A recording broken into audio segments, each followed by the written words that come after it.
think about what we go through as humans and how many, marriages and divorces people go through, or losing children, disappointments, anything that can cause grief or loss can precipitate the body going, okay, well, you're not dealing with us, so we're going to make you sick. And it happens. Welcome to the My Future Business Show, where we get you in front of your best audience and keep you there. Not only are we interviewing the biggest names in business to help you become even more successful, we're inviting you to book your spot on the show to help you grow your business. So at the end of the call, make sure you fill in the interview application form at myfuturebusiness.com/interviews. Hello and welcome back to the My Future Business Show. It's Rick Nuske here. I hope you're doing wonderfully well. Now, if this is your first time with us on the show, welcome. I hope you take away a lot of useful information. And if you've supported us before, you've listened in before, great to have you back. It's wonderful to see you here. Now, on today's show, I'm going to be spending some time with author and intuitive Terri Jay. How are you, Terri? I'm great. Yeah, that's fantastic. It's great. Now, yes. Now, you and I... It's great to be here.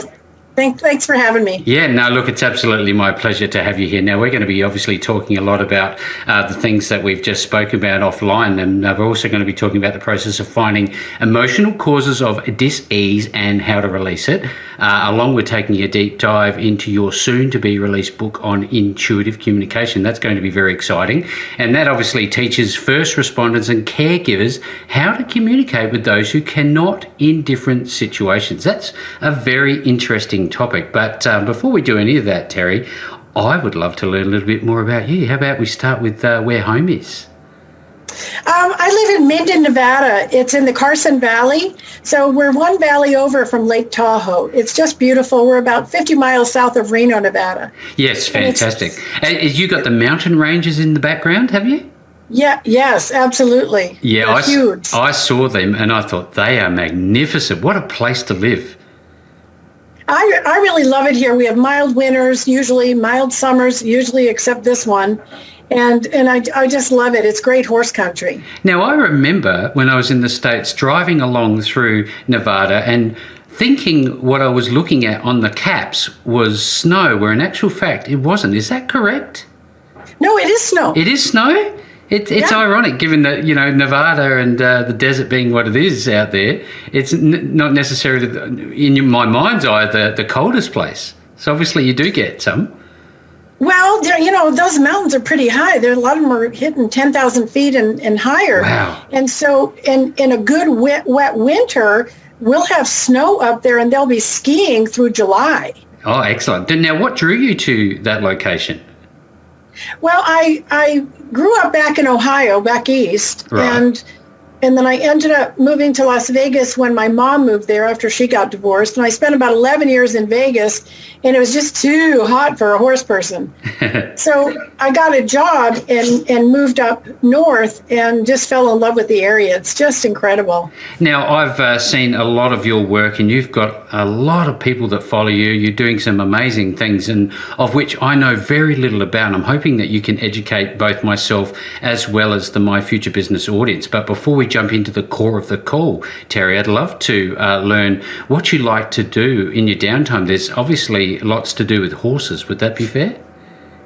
Absolutely. I'm rehabbing right now, and I hope to start riding soon. I got cleared to ride, but it's just been too hot, and now it's too smoky. I won't take my horses out in the smoke. Yeah. But I do have plans for in a month or two to actually get on a horse, because I haven't been on in about 2 years.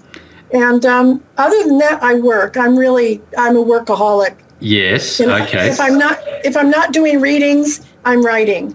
I have a whole list of books that I want to knock out. Just finished my second. I'm 2/3 of the way through my third already. So I really love to write. Yeah, absolutely. Well, look, do you love to read as much as you love to write? Yes, but I can only read something that has nothing to do with what I do. Of course. So I like bodice rippers, historical romances. Yes. And what about movie formats? Do you sometimes like to, lose yourself in a movie occasionally? No. I don't have the patience for them. Isn't that terrible? No, not at all. I can understand that. It's just like me watching TV. I can't stand it. Yeah, and I can't listen to music. It's too much time. Life's too short. Would you agree? Well, it isn't that. It's the music is like the last straw. I have so much coming in all the time energetically that music is like the last straw. So I live a very quiet, tranquil life most of the time. Yeah, that's excellent. I wonder, you talked about your mum earlier. I wonder, was she instrumental in the formative years of your life, or did you have other people that guided you as you were a youngster growing up? I would say it was both my parents. Right. You know, my dad worked a lot, but he made sure we got horses. And he figured horses would keep us away from boys. And for the most part, it worked. But my mom was such an incredible blessing because she taught me so many things that I use every day. You know, I hate to say this, but I am a somewhat domestic. And so I do love to cook. And, you know, if somebody needs something sewn, I'm the one in the house that does it. So yes. she just taught me a lot of stuff. And she was so good at her knowledge base that she shared a lot of that with me, and I'll be forever grateful. So what do you like to cook? What's your favorite food? Oh, gosh. Too many of them? Yeah, really too many of them. And I'm really bad about making desserts, really ooey gooey desserts. Oh, really bad. Oh, look, I'm going to have to come and visit. You know that. Okay. As soon as you said dessert, I'm on a plane, I'm coming over.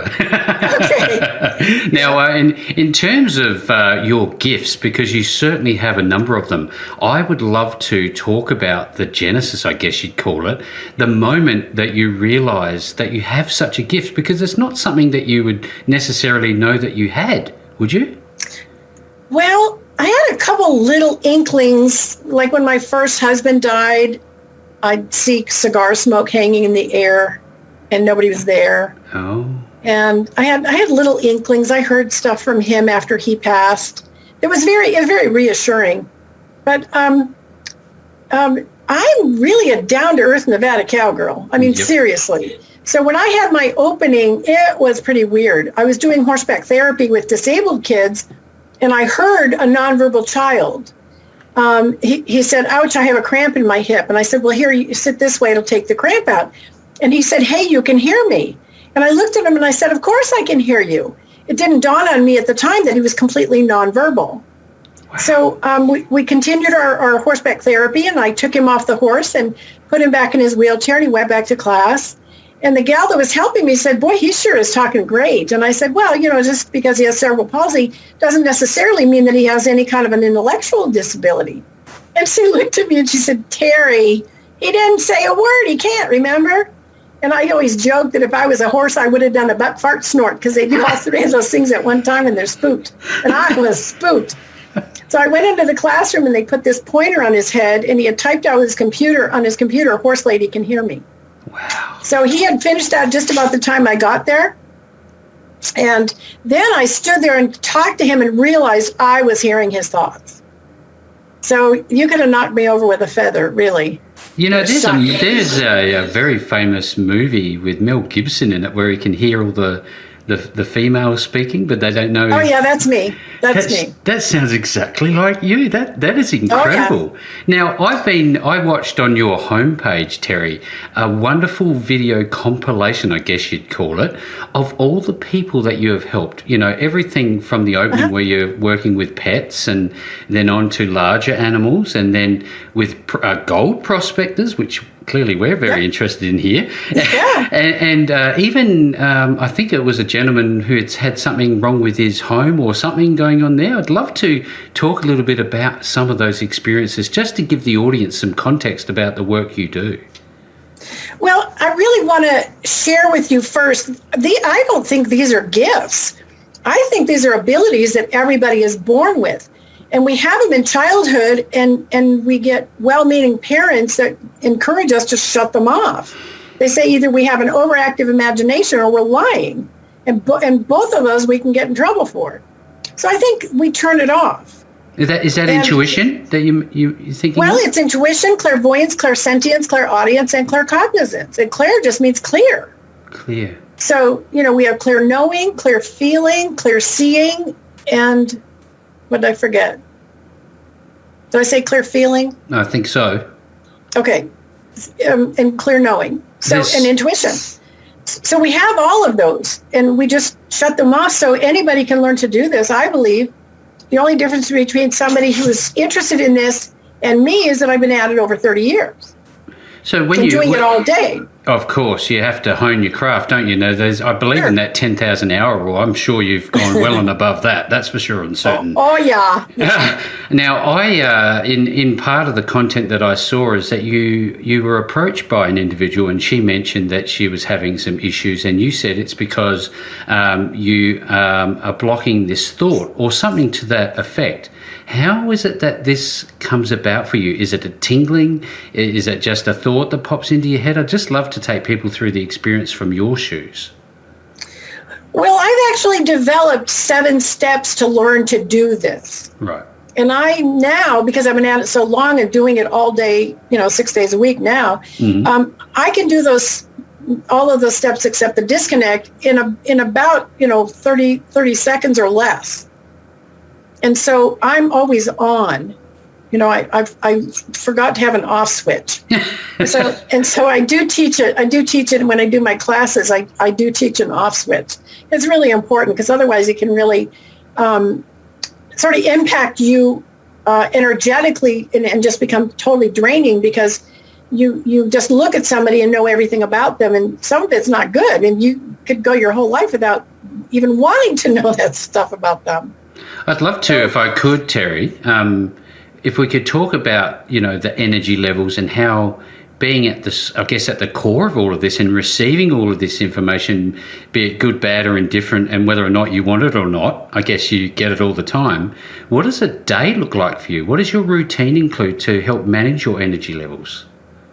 It starts off with coffee. There has to be coffee first. Absolutely. That's the first thing.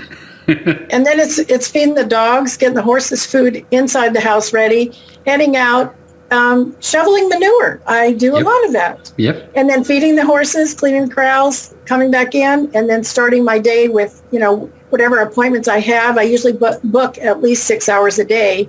And so I book in the morning and the evening and keep the middle of the day for writing or running errands or whatever else I've got to do. And so I stay busy all the time. And if I have free minutes, that's when I start writing again. I get back to my writing. So I grew up on a farm, and that was very therapeutic for me to get out there and either go rabbiting or ferreting or whatever you want to call it, and then dipping sheep. So I guess that's a good place for you. Is that where you find that you can relax the most, or is there no need for that? I love my horses, and they're total goobers. I mean, they are just goofballs. We have halflingers, which are draft ponies. Yes. They come from the Tyrolean Alps, and not mine. Mine were both born and raised here. But I just love them to pieces. And one of them, he bows and then he rears when he's waiting for his food. It's hysterical. and the other one, she does your zippers on your jackets, does the Velcro on your gloves. and then she has to give you a facial. She calls it kissing, but she's giving you a facial. Yeah, I've seen that in the video. I thought, wow, she's getting right in there. That's for sure. Oh my God, she's terrible. Now, I love to take a moment to, when you approach your horses and any other pet that you have on your property, what do you hear them say to you? Mine have me really well trained. Because they know I can hear them. And so there's very few times when we're not together and or having a communication.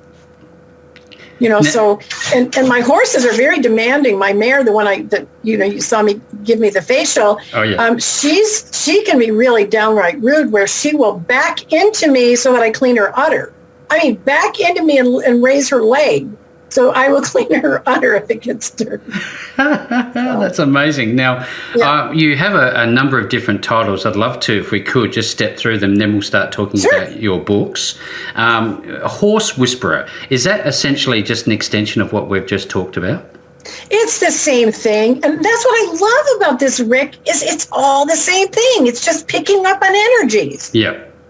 The energies are always there, but most people ignore them. So it's just a matter of picking up on it. And anybody can train themselves, I believe, to be able to do it. And, oh, my goodness, it's fun. I guess you could go more generic and say just pet whisperer generally, couldn't you? Yeah, but the thing is that there's some pet or animal communicators, some people call them pet psychics, and they don't do veterinary intuition, which is critical, and they also are not a veterinary medium. So I can communicate with animals that have passed too. Wow. And, along with people that have passed, which is so much fun. Oh my goodness. My favorite things are talking with barrel horses, barrel racing horses, and dead people. Those are my two favorite things. There is a gentleman who has his own YouTube channel. He's very, very well known in the States. You may know of him.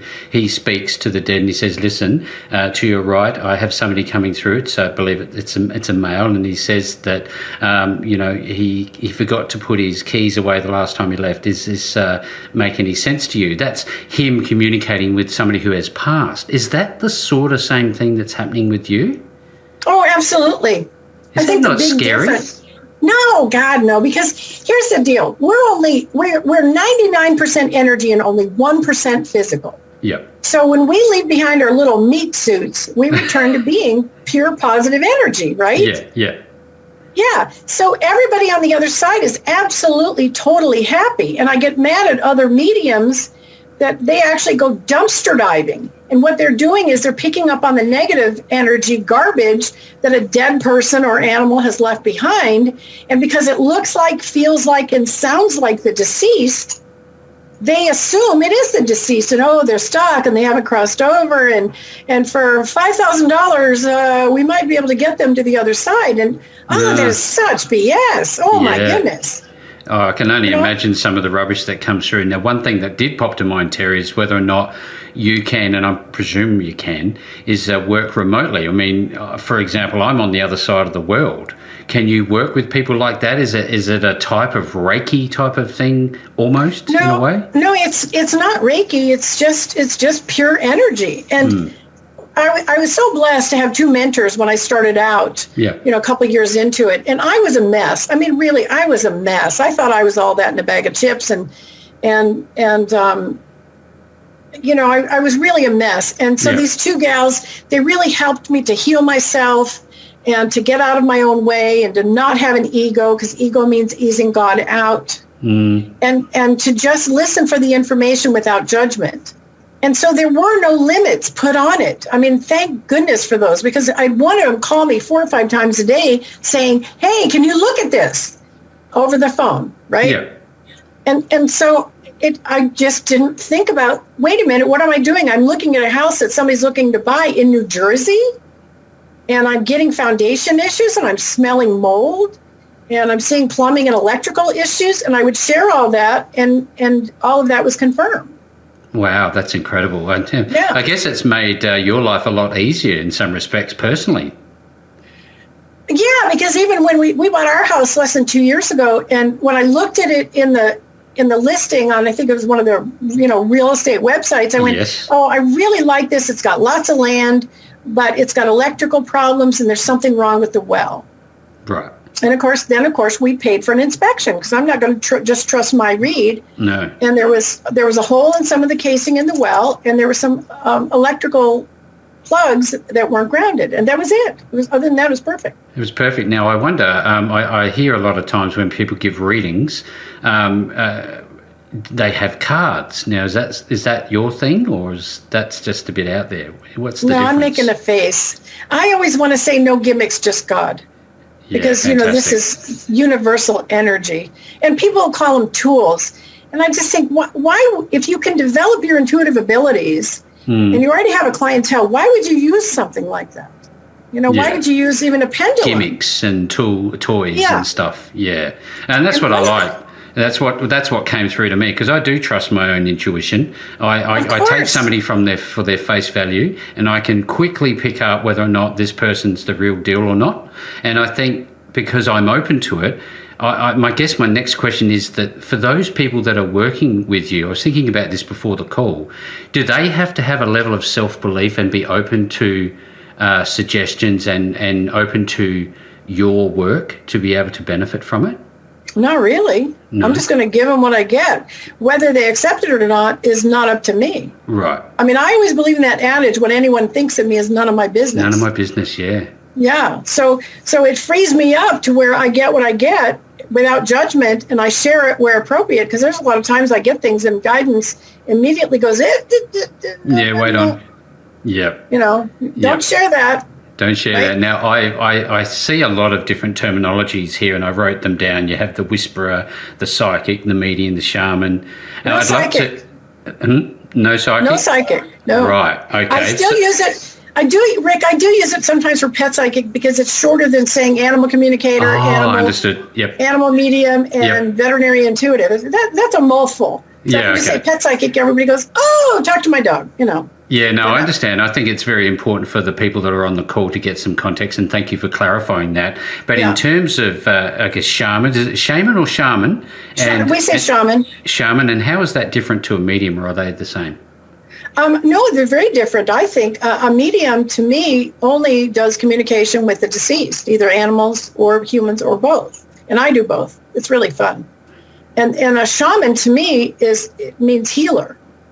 Yeah. And so that's why I trademarked and copyrighted Cowgirl Shaman, because, you think of a cowgirl, she's down to earth and messing with horses and, just really down to earth. And then you think of a shaman as working in the ethers.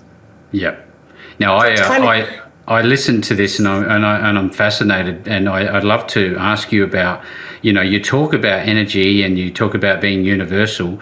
What is your view on all the different energy centers throughout the body? Do they exist, or are they? Oh, yeah. So how do you work with those? Oh, absolutely. And if anybody wants energy healing instructions, that includes a chakra, those are the chakras. This includes a chakra diagram and a medical intuitive handout that goes chakra by chakra, telling you, what disease is in what part of your body. I'm happy to send that to anybody, but you have to email me to request it. Now, there's a couple of other things that I don't know if you get into, but there's kinesiology, the eyes, and as well as I remember going to a naturopath, and he gave me these vials of oil, and I was weak in one side of my body. My leg was weak, and he put this vial of oil in my hand, and all of a sudden this energy, this power came back to me simply because of what was made up in the oil, and I could not believe it. Is that something that you believe in and practice yourself, or? I really believe in that, and I always go the natural route if I can. Yeah, always. Homeopathics and essential oils. Yes, I really try to go natural, but of course, if parts wear out, I just had my hip replaced a couple months ago because I was war plumb out from getting on and off horses. It was too much hard work. Now, what are some of the examples, if you don't mind, Terri, of emotionally charged diseases? Oh, goodness. Think about breast cancer, heart disease, lung cancer. Anything that's in the chest is going to be a heart chakra issue, a heart energy center issue. And I have found that most of those are caused by unresolved grief and loss. And you think about what we go through as humans and how many relationships we go through and how many, marriages and divorces people go through, or losing children, disappointments, anything that can cause grief or loss can precipitate the body going, okay, well, you're not dealing with us, so we're going to make you sick. And it happens. I know this from personal experience, as does every human being on this earth, has suffered in some way, somewhere along the line. That's just the nature of the human condition, I suspect. But I have a tendency, as probably many others do, to suppress my hurts and push them away. How do you know when I'm working with you where that suppression is in my body? I would immediately see it, and then I would give you homework to do. Right. And what I have found is a really great way for people to get through that stuff is to write letters to those that have hurt them, and then you tell them off. And then you burn the letter while you say out loud, nobody's ever going to treat me like that again. And that's you taking your power back. I think most of disease is caused by being disempowered. Yeah. We're born powerful. We've just come from source energy. We know we're here to create with our thoughts and our feelings. We're imbued with the creative energy in every cell in our body. And then little by little, people say, you can't because you're a girl, you're a boy, you're too stupid, you're too ugly, whatever. And by the time we hit puberty, we feel like crap. Yeah, no, that's wonderful insight, because I remember, as I've seen in people around me, they get angry. That's a way that they discharge this negativity, this experience that they've had. There's obviously better ways to channel this. How do you work with somebody like that? Do you have ongoing sessions, or how does it work for you? For some of my clients, I've been doing life coaching with them for years. Right. And they sort of, I'm their go-to. I don't like to create dependencies, and I'll kick them in the butt if I think they're becoming dependent. But if fly by yourself. I mean, they'll want to run stuff past me. I'm honored to help them. But I'm always about empowering them. Like I go, well, what are you getting? And, they go, you don't want to tell me? No. What are you getting? I want you to trust your intuition on this one, because I'm hearing the answer already. And, and they're hemming and hawing when they really already have the answer. It's funny, because I think it's what you're saying, and there are times where I sit there in silence, and all of a sudden, I'm not talking, but I'll hear a word or a sentence or something that gives me a direction, if you like. Is that intuition coming through? That's is that it. Messages? That's absolutely it. Yeah. And here's why everybody misses it, Rick. And I don't know of anybody else that teaches this, which kind of frosts my pumpkin, because it is the most important part of doing this work and learning this work, is as you're thinking of a question to the universe, your guides, whatever, you've already been sent the answer back. So you get about 2 words formulated in your brain, and the answer's already been given to you. And if you complete your whole question or thought, you've totally missed it. You're going to sit there and hear crickets and think, oh gosh, this is no good. I can't do this. So a conversation with your guides or guidance is going to be like this. That fast, you're going to get the answer. And so you have to learn to listen faster and know the universe already knows what you're going to ask. Yeah, it's the all-knowing, isn't it? And I know that you're doing some work with the autistic and those who are suffering with dementia, Alzheimer's and the likes. Can you tell us a little bit about that work, please? I call it intuitive communication because they're always there. They're still there. They're in there. They're in there. And a lot of people, especially when you're dealing with Alzheimer's, and we have millions of people in the U.S. that have Alzheimer's, and they get to a point where they can't communicate, or their communication doesn't make any sense. So what you can do is connect to their higher self and do all kinds of communication with their higher self. And I've gotten things like, oh my God, they're feeding me peas. This lady didn't like peas. Totally nonverbal, has Alzheimer's. But she got to the point where she couldn't object, and she was being hand-fed, and they were feeding her peas. And she hated peas. I don't like so peas. I got that message. Another lady, it was like, you used to bring me strawberry smoothies, is what she told her daughter. And she quit doing it when her mom couldn't communicate anymore. And I said, your mom says you used to bring her strawberry smoothies. And she goes, oh my gosh, she burst into tears. Oh, wow. Because she says, of all the things you could have gotten, that one is my mom.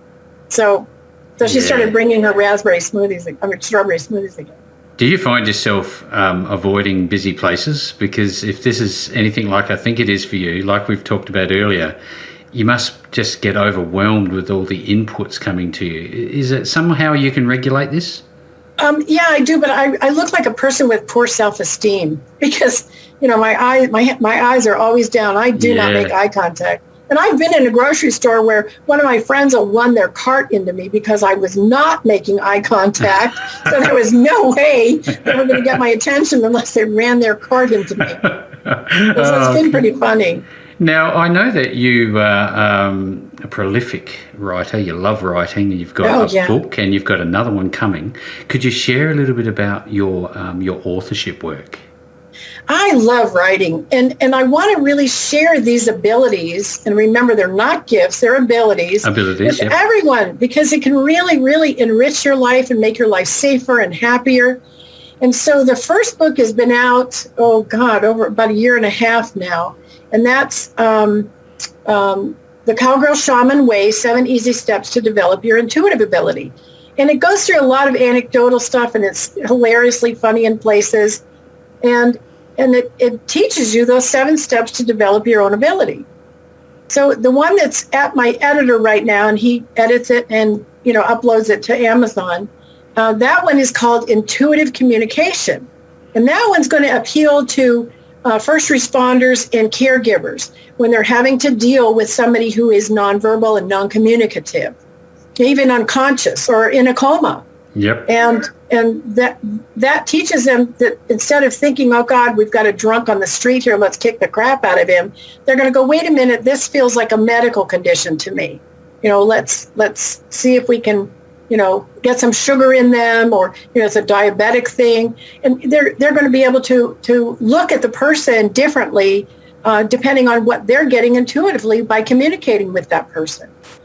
And then it can make end stage of life much more comfortable for people if they can, really make their wishes known to their loved ones, and that they can get messages, from their loved ones to them. Yeah.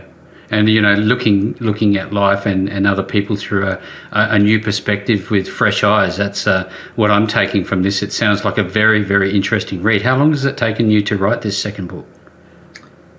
It was pretty fast. It was pretty fast. I mean, for me, I think it was 8 or 9 months. But I'm two-thirds done with the medium book already.